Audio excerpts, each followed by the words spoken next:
Merci tout le monde d'être ici aujourd'hui avec moi pour ce petit live. Je vais espérer que mes enfants ne détruisent pas la porte pendant que je fais le live, mais j'ai toutes sortes de choses pour vous.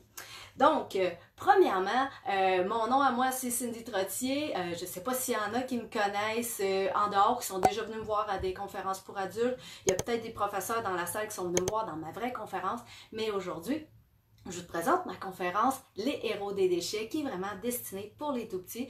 Donc, c'est une conférence qui s'adresse principalement aux enfants âgés d'environ 5 aller jusqu'à 10 ans, un peu plus tard que ça. Je recommande plus une conférence pour adolescents, mais vous allez voir, c'est quand même intéressant.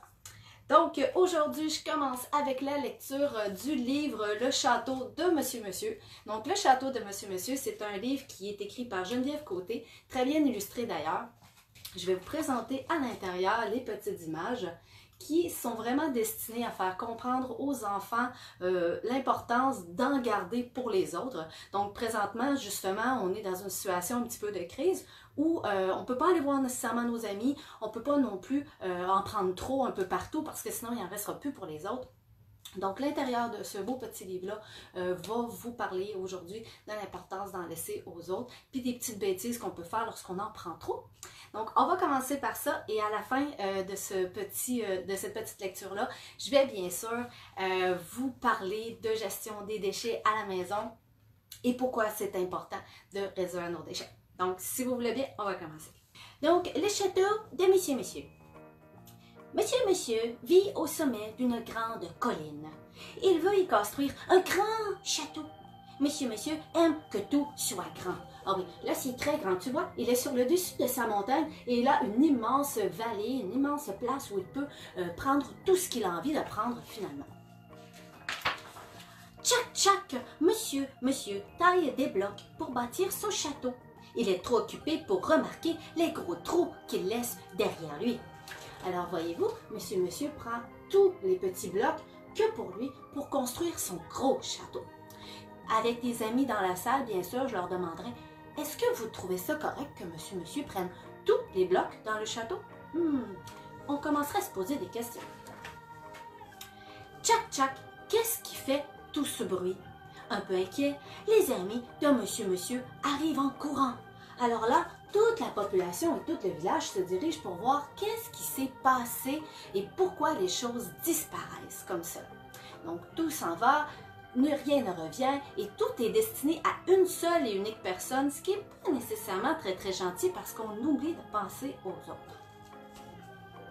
Hein, on ne sait pas, là, présentement, là, il manque de papier de toilette. Hein? Donc tu demanderas à maman et à papa pourquoi ils capotent un peu sur le papier de toilette. Qu'est-ce que c'est trou? Qu'est-ce que c'est bloc?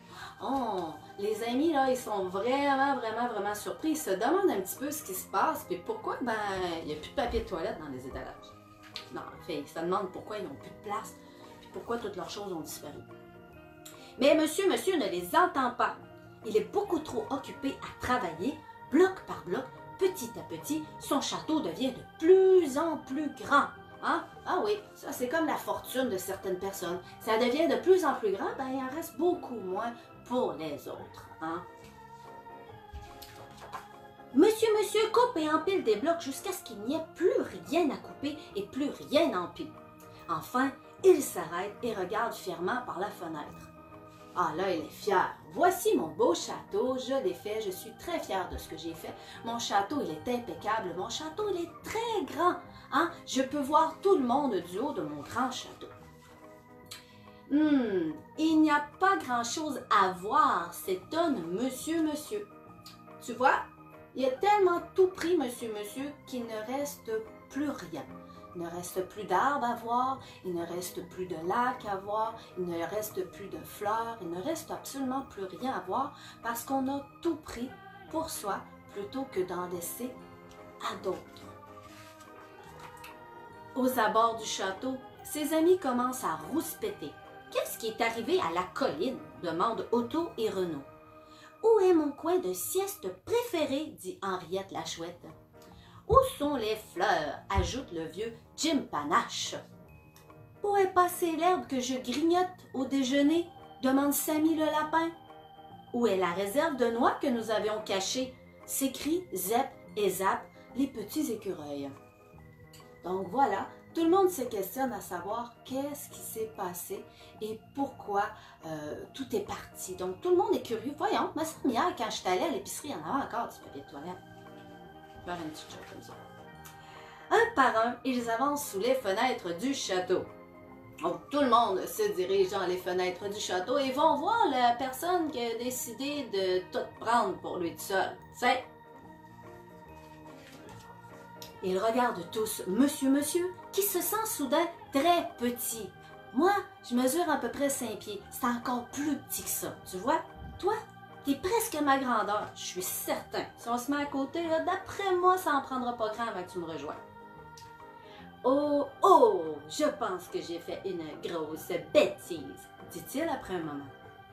Je devrais peut-être tout replacer. Tu vois, on appelle ça de la honte. Ouais, il est un peu honteux d'avoir tout pris sans penser aux autres. Donc, il retourne un petit peu peinard dans ses habitations de luxe, puis il se dit, ouais, sais-tu, faudrait peut-être qu'on pense à faire des efforts ensemble pour que ça puisse fitter pour tout le monde. Oui, s'écrient ses amis en se précipitant pour l'aider. Donc, dans la situation, même si cette personne-là avait tout pris, les gens ont encore envie de l'aider parce que justement, il a pris conscience de la problématique et il a envie d'aider les autres. Tous ensemble, ils démontent le grand château, bloc par bloc, petit à petit. Donc, la communauté s'est tous rassemblés afin de reconstruire la colline, les habitats, afin d'aider tous les animaux, qui sont des amis dans ce cas-ci, à pouvoir mieux vivre tous ensemble et réparer la nature. Et bloc par bloc, petit à petit, ils remettent tous en place. Comment? Tout en place comment? Voilà, ils sont en train de réparer la nature. Mais ça, tu sais, la nature, c'est très difficile de la réparer du jour au lendemain. On doit faire des efforts, tout le monde ensemble pour que ça puisse arriver. Puis c'est quand on se met tout le monde ensemble que finalement, on a des beaux résultats. Donc, chaque petit geste compte et chaque petite chose que tu fais chez toi pour aider l'environnement ou que tu fais avec tes parents pour aider l'environnement, ça peut faire une grosse différence quand tout le monde ensemble le fait. On le voit présentement, tout le monde est à la maison, tout le monde ne surconsomme pas, tout le monde ne va pas s'éparpiller. Et qu'est-ce qu'on voit? De moins en moins de pollution, des animaux qui commencent à revenir dans les lacs, dans les rivières.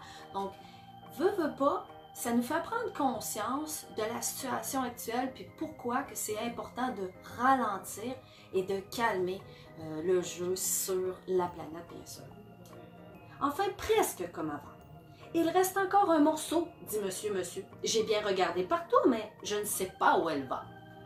Qu'est-ce qu'on fait? Après avoir chuchoté quelque chose aux autres, Renaud lui dit « Ferme les yeux, nous avons une idée. » Alors tout le monde ensemble se sont dit « Nous avons une idée, on va essayer de faire une surprise à Monsieur qui avait envie de se gâter un peu. » Quand Monsieur ouvre les yeux, ses amis crient « Surprise !» Alors tous les amis ensemble ont pris le petit morceau pour construire une petite chose différente sur le dessus du château. Donc, on a quand même réussi à prendre un petit peu puis rendre tout le monde heureux parce que toute la communauté s'est mise ensemble afin de faire plaisir à tous et chacun et à Monsieur qui voyait peut-être un peu trop grand. Ce soir, au petit château de Monsieur, il y aura une grande fête et tout le monde est invité. Donc, on fait une grande fête de quartier pour célébrer la prise de conscience et bien sûr le travail communautaire de toute une équipe. C'est un petit livre que j'aime particulièrement lire aux enfants pour leur faire prendre conscience de trucs en lien avec l'environnement parce que c'est pas vraiment quelque chose qui est facile à expliquer. Donc, bien sûr, aujourd'hui, je ne peux pas vous montrer mes diapositives de conférence parce que je ne suis pas équipée pour ça, mais j'ai décidé de vous lire ce livre-là pour compenser pour le fait que je ne peux pas vous présenter toute l'histoire. Mais dans mon histoire, lorsque je parle de zéro déchet aux enfants, dans l'histoire que j'ai créée, bien sûr, j'explique aux enfants d'où viennent les déchets. Donc, vois-tu, certaines personnes se demandent qu'est-ce qui arrive avec mon petit sac de déchets lorsque je l'envoie sur le bord de la route et qu'il s'en va avec le gros camion. Donc, à partir du moment où le petit déchet embarque dans le gros camion, il s'en va dans ce qu'on appelle un site d'enfouissement. Et là, pouf, il est disparu, on ne le voit plus, on pense que les déchets sont complètement disparus. Ce qu'il faut comprendre, c'est que nos déchets, même quand ils arrivent dans les sites d'enfouissement, ou ce qu'on appelle aussi des dépotoirs. Ça, pour vous aider à comprendre un dépotoir, c'est immense. Certains dépotoirs sont aussi gros que des villes entières dans lesquelles on enterre les choses profondément, on tape dessus vraiment très fort pour s'assurer que tout disparaisse de nos yeux. Malheureusement, ça ne disparaît pas. Alors, je vais te montrer à quoi ressemble un dépotoir. Un dépotoir, c'est un peu comme le bocal que j'ai présentement. Comme tu peux voir, mon bocal, il a de la terre. À première vue, on ne voit pas vraiment les déchets qui sont à l'intérieur de ce bocal-là. Par contre, lorsqu'on regarde bien, on réalise que les déchets sont encore à l'intérieur. Donc, ils n'ont pas disparu. Et beaucoup de ces déchets-là vont prendre énormément de temps avant de complètement disparaître. Dans plusieurs cas, on va retrouver dans plein d'années, genre plein d'années, là, même après que tout le monde va être parti comme un petit oiseau, là, on va retrouver encore des déchets. Parce que il n'y a pas d'air. Notre bocal, il ne respire pas. Et lorsque le bocal ne respire pas, eh bien, les choses à l'intérieur ne se décomposent pas. Ça veut dire qu'ils ne se transforment pas en plantes dans lesquelles on va pouvoir... en terre, pardon, dans lesquelles on va pouvoir planter justement des plantes ou planter des choses éventuellement pour faire pousser des bons légumes, par exemple. Ben non, on ne pourra pas faire ça. Donc, il y a un autre problème aussi avec nos déchets. Ça, c'est un problème qu'on pense moins, mais les déchets, lorsqu'ils se retrouvent dans l'environnement, ben, ils font des tonnes de curieux. Puis des tonnes de curieux, ben, c'est qui? C'est comme Morsu ma tortue qui est ici. Morsu ma tortue, elle était très curieuse. Qu'est-ce qui est arrivé à Morsu? C'est qu'un jour, elle a vu un élastique qui flottait dans l'eau et quand elle était toute petite, elle s'est glissée à l'intérieur de l'élastique pour se faire un beau collier. Malheureusement, ça s'est transformé en une belle ceinture et notre petite tortue, elle a grandi avec la petite ceinture autour de son bedon. Donc là, elle était coincée à l'intérieur de cette petite, de ce collier-là et malheureusement, elle n'a jamais réussi à s'en défaire, ce qui lui a causé une malformation qu'on appelle. Donc, elle va passer sa vie comme ça et même si on retire l'élastique, elle aura toujours une petite forme spéciale dans son ventre. Mais c'est pas très drôle, parce que des petites formes spéciales comme ça dans les animaux, ça peut leur faire vraiment très mal. Donc, qu'est-ce qu'on décide de faire dans ce temps-là? C'est que c'est important de ne pas jeter ces déchets dans l'environnement. Donc, c'est important de les mettre dans les endroits appropriés, comme une poubelle ou un bac de recyclage. Et si vous vous promenez dans la rue et vous voyez des déchets, n'hésitez pas à amener un sac avec vous pour les ramasser. De cette façon-là, vous allez aider justement les animaux à ne pas être trop curieux et à ne pas se faire des beaux colliers avec. Mais des fois, les déchets, comme beaucoup de nos déchets, se retrouvent dans l'eau un jour ou l'autre. Et lorsqu'ils se retrouvent dans l'eau, on a un autre problème. Je vais vous expliquer. Ici, je vous ai apporté un bocal. À l'intérieur de ce bocal-là, on ne voit rien. Normalement, on aurait ce qu'on appelle une méduse. Une méduse, à l'intérieur de l'eau, ça ressemble au sac de plastique que vous avez juste ici. Lorsque le sac en plastique est dans l'eau, notre tortue, je vais vous montrer, notre tortue est persuadée que ce sac de plastique-là, en réalité, c'est une méduse. Alors, qu'est-ce qu'elle fait? Regardez bien.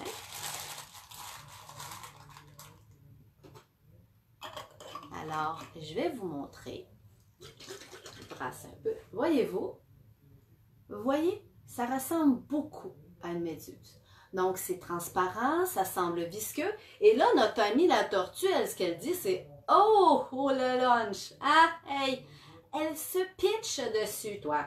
Donc, elle commence à manger la petite méduse qui, en réalité, est un sac de plastique. Et malheureusement, elle ne survivra pas. Ben non, parce que si vous mangez un sac de plastique, essaiera ça. Mange un sac de plastique à la matin. Non, fais pas ça, fais pas ça, fais pas. Fais jamais ça. Mange pas de sac de plastique, fais pas ça. C'est pas bon, C'est pas bon parce que ça reste coincé. Hein? Non, non. Mais c'est ça qui arrive aux animaux. Donc, les animaux, eux, ben, ils mangent ces choses-là parce qu'ils pensent que c'est de la nourriture. Donc, c'est super important, encore une fois, de ne pas mettre non plus nos déchets dans l'eau.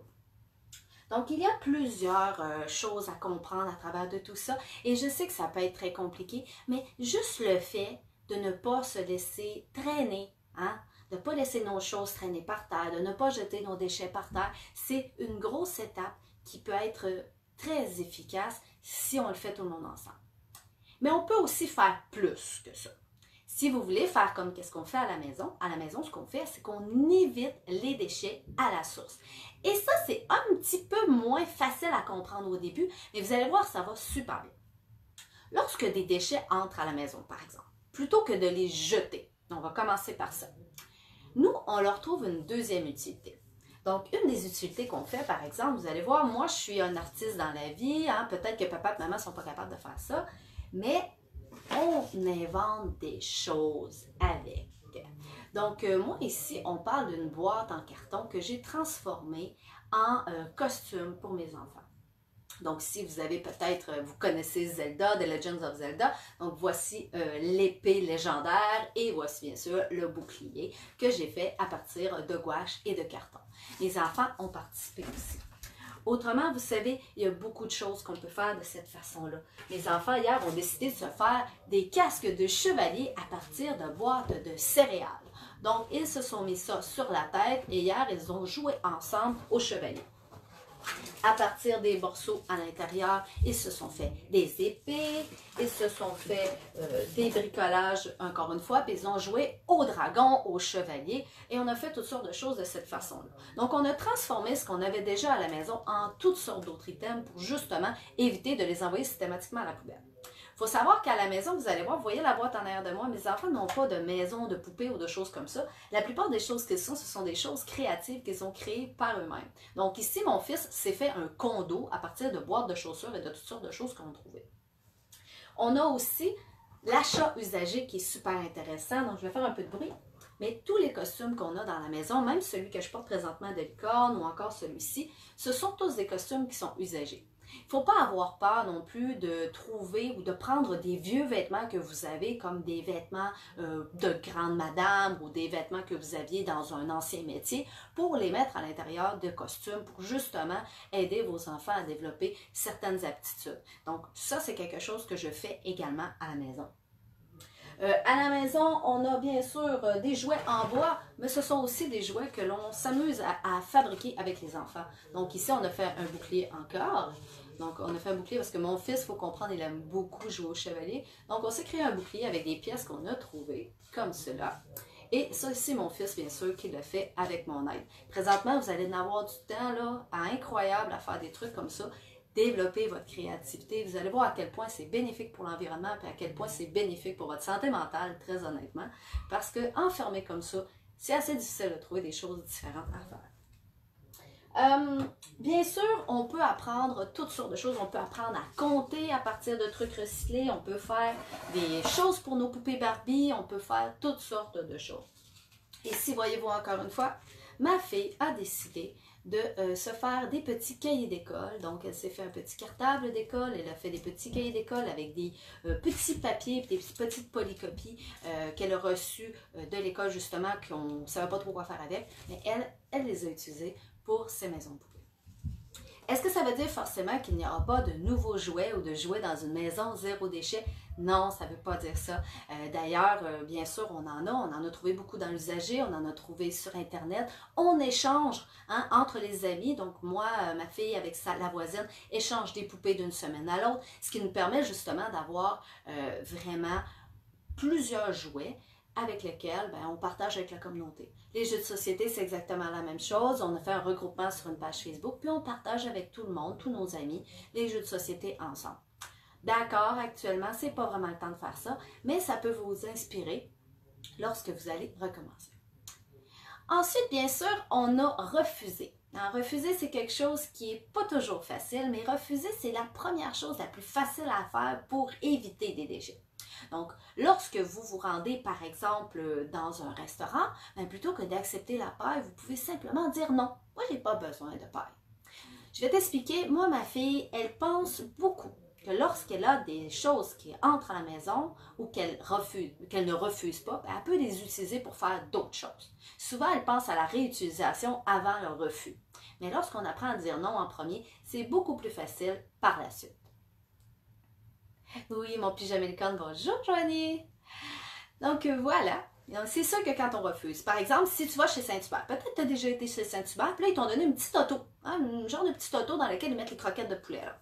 Ben, nous, on a appris à refuser tout de suite la petite auto en demandant simplement « Est-ce que vous pouvez me mettre mon repas à l'intérieur de mon assiette? » Donc, c'est très simple d'apprendre à dire non, puis mes enfants, dans ce temps-là, sont tout fiers.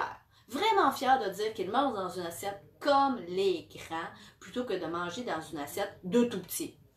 Fait que ça les aide beaucoup. Mais c'est quelque chose que vous pouvez faire avec les petits, les inspirer, puis même nous, en tant que parents aussi, hein, lorsqu'on est devant le fait, lorsqu'on arrive dans une boutique, puis qu'on voit par exemple un beau costume de licorne, c'est « Ah mon Dieu, c'est cute, je le veux! » Mais des fois, il faut se questionner, en ai-je vraiment besoin? Bon, dans mon cas, je l'ai trouvé à 2 $ usagé, c'était pas vraiment un problème, mais quand même, on se questionne toujours à savoir si on en a vraiment besoin. Et c'est la même chose pour les tout-petits. Puis moi, j'invite souvent les gens à se poser une deuxième question qui est d'où ça vient? Donc, toujours se questionner d'où ça vient parce que toutes les choses qu'on a proviennent de quelque part. Si tu as une feuille en papier, par exemple, comme c'est le cas de mon carton, d'où il vient? Il vient des arbres. Donc, il a été un arbre, peut-être pas comme celui-là, beaucoup plus gros que celui-là, mais il a été un arbre avant de devenir, bien sûr, une épée. Donc, rien ne se perd, tout se transforme, mais il faut quand même être responsable et raisonnable et éviter de gaspiller les ressources de la planète. Donc, c'est quelque chose que vous pouvez faire également. Il y a toutes sortes d'autres façons. Vous pouvez bien sûr par la suite apprendre à bien recycler à vos enfants. Apprendre à bien recycler, si je peux parler aux tout petits précisément, eh bien, c'est de savoir bien séparer les choses.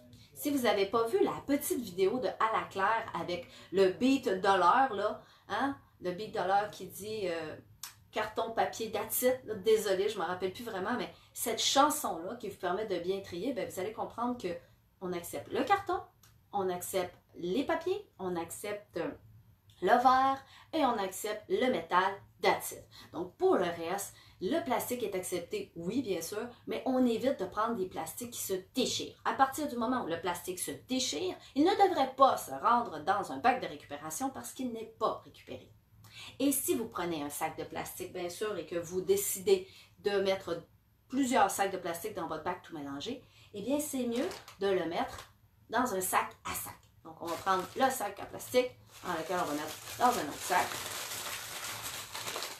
Et ainsi de suite. On fait un nœud, hop, on l'envoie dans le bac de recyclage. De cette façon-là, c'est beaucoup plus facile de récupérer les plastiques souples. Là, c'est compliqué un plastique souple, hein? Je le sais. Un plastique souple, c'est comme celui que je te présente. Quand je tire, tu vois, il s'étire. Donc ça, on peut le mettre dans le bac de recyclage. Alors, bien sûr, normalement, si tu serais avec moi, on passerait à un atelier. Donc, on fera un petit atelier de séparation des déchets. J'aurais présenté, j'amènerai avec moi différentes matières recyclables, différentes matières jetables et bien sûr différentes matières compostables que vous pourriez tous ensemble séparer. Hein? Puis après ça, ben là, je passerai à vos bureaux pour vous féliciter de vos efforts, vous expliquer pourquoi certaines choses ne vont pas dans le bac de récupération, etc. Mais bien sûr, pour réussir une opération comme celle-là, ben, ça prend l'aide des tout petits avec moi pour pouvoir le faire. Donc, merci beaucoup d'avoir été là. Maintenant, je vais répondre aux questions de ceux et celles qui en auraient. Je vous invite aussi, si vous êtes intéressé par cette conférence qui s'appelle Les héros des déchets, qui est vraiment destinée aux enfants. Donc, comme vous avez pu voir, normalement, on a des images en arrière, fait que ça aide beaucoup les enfants à comprendre. Il y a une belle participation de la part des enfants aussi d'ailleurs. Je vais vous expliquer. Parce que lorsque je passe dans le public cette petite tortue, je peux vous garantir qu'il y a de l'animation dans l'air. Hein? Parce que oui, je passe des petites choses afin que les enfants puissent toucher, manipuler et tester, bien sûr. Donc, si jamais ça vous intéresse d'avoir cette conférence-là pour vos enfants, ça va me faire un immense plaisir. N'hésitez pas à m'écrire pour pouvoir réserver votre conférence. Bien sûr, le printemps étant un petit peu capote présentement, peut-être à l'automne. il y a des disponibilités, puis je vais pouvoir me déplacer dans votre coin